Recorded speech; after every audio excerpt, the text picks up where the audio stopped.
Hello and welcome back. I'm Shruti Banerjee from Holy Hearts Educational Academy, Biology TGT teacher. In our previous session, we have already started discussing about the tissues. You already know what are tissues, okay, what are the types of different tissues and what are the importance of the tissue. So let's have a quick overview of what you have studied previously. Tissues you already know are group of cells. In chapter 6 fundamental unit of life, cell, you already have studied about the feature of cell. And you know that an organism can either be unicellular or multicellular. Unicellular organisms have one cell to perform all the various functions, but multicellular organisms have more than one cells to do different functions.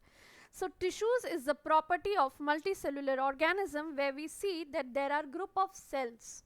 These group of cells have to have a common origin. Now what do you mean by common origin? It means that the cells of the tissues have to come from a single place. Like a tissue of heart and a tissue of bone may have different origin, but all the cells of the bones tissue and all the cells of the heart tissue will origin from the same place, right? And not just the same origin, we see that tissues also perform same function. Like a tissue of bone will not interfere with the functioning of the heart tissues or the muscular tissues or your skin tissues. So all these group of cells which originate from one specific place and have a particular function are known as tissues. Correct? Now you already know that tissues helps in increasing the efficiency. Why there was an evolution from a unicellular to a multicellular organism? Well, the reason is because having more cells increases the efficiency, and it also promotes division of labor. Like different cell will perform different functions, like tissues of digestion will do the digestion function, tissues of excretion will do the excretory function. So it increases the lifespan of the organism, and in less time it can be more productive. Hence we see that the tissues are group of cells with common origin, same function, which increases the efficiency and promotes division of labor, right? Now you already know that tissues are of two types, plant tissues and animal tissues. Each of these tissues, like of the plant and the animals, we will study in detail.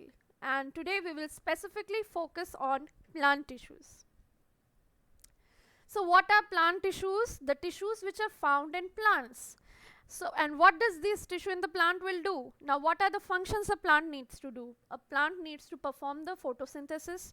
By photosynthesis it will make food. So the food that it has made, it needs to be stored. Plant also requires water which it needs to absorb from the soil, right? It will also needs to exchange gases, like it will take in the carbon dioxide and release the oxygen. It will have to transport water, it will have to transport the food prepared in the leaves to the different parts of the plant. It have to store the food.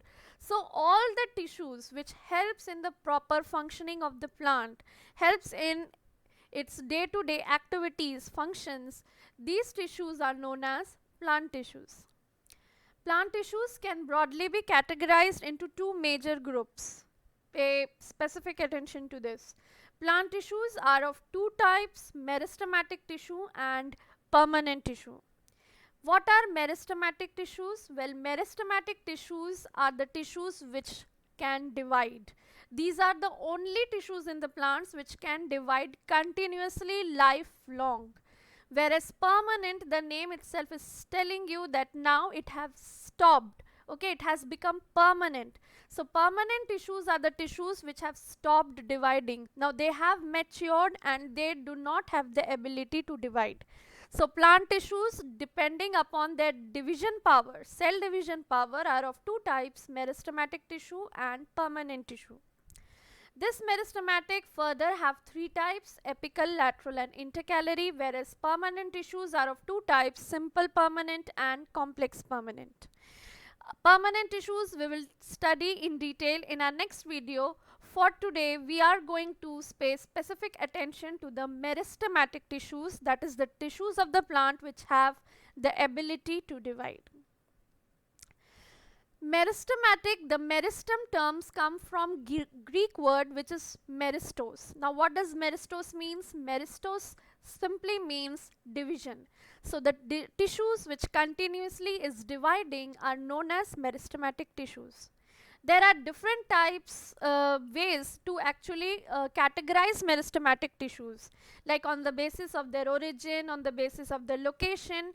At your level, you are going to study about the types of meristematic tissues based on their location. So on the basis of the location where this meristematic tissue is found in the plant, we see that there are three types of meristematic tissues: apical, intercalary and lateral meristem. What is apical meristem? Apical comes from the term apex, that means tip. So the meristematic tissues which is located at the tip of the plant. Where are the tips present? The tip is present on the top of the shoot, and the tip is also present and at the roots also. It is not the root is not expressed in the diagram, but you should know that there are tips present in shoot also and root also. So the meristematic tissue which is found in the apex region or the tip of the plant are known as apical meristem. So if the tip is continuously dividing, if the number of cells are increasing at the tip, what will happen? It will help in increasing the length of the plant. Now if this apical meristem is present in the root tips, what will happen? It will help in increasing the length of the root. So this apical meristem, so you can understand, helps in increasing the length of the plant. Apart from that, there is the second type location, that is the intercalary meristem. Now what is intercalary meristem? See here, this is an example, a simple picture of the plant. So in this region, can you see there are few regions that have been marked, like this one is the node, this one is the node, this one is the node. The region between the two node is known as internode. Now what is this node? Node is the region of the stem from where the leaves come out. If you can imagine a rose plant or a rose stem, you will see from the node region thorns comes out. Okay, so in a stem where there is a bumpy region from where the leaves are getting arised, those regions are known as node, and the space between the two node is known as internode. Correct? So intercalary meristem, if you see the location where this intercalary meristem is present, intercalary meristematic tissues are present at the base of the internode region. Like they are not actually present in the node, but are present in the base of the internode. And from this region, leaf is also arising. So you can say that intercalary meristematic tissues are present in the internode region, base of the leaf or base of the internode region. So if the number of meristematic tissue in this base region increases, means cells are continuously dividing, what will happen? The distance, the length between the internode region will increase. So in turn, if the internode region is increasing, the overall height of the plant will also increase. So intercalary meristematic tissues helps in increasing the length of the internode, which overall helps in increasing the height of the plant. Clear? The third type is the lateral meristematic tissues. Now lateral meristematic tissues are the tissues present on the sides of the plant. Lateral means side.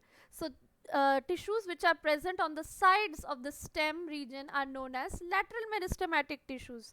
What will happen if the number of cells increases in the lateral side? It will help in increasing the width. The overall circumference of the stem will increase, and the broadness of the stem will increase because of lateral meristematic tissues. So what did you learn? You learned that meristematic tissues are those tissues of the plant which have the ability to continuously divide. They help in increasing the growth of the plant. You saw that they are of three types on the basis of their location: apical, which is present on the tip; intercalary, which is present in the base of the leaf and in the base of the internode region. It helps in increasing the length of the internode region. Lateral meristematic, which is present on the sides of the stem region, and they help in increasing the width of the plant. Okay, so that will be all for today. Thank you. Revise, and we'll cover up the rest of the topics in our future videos. So thank you.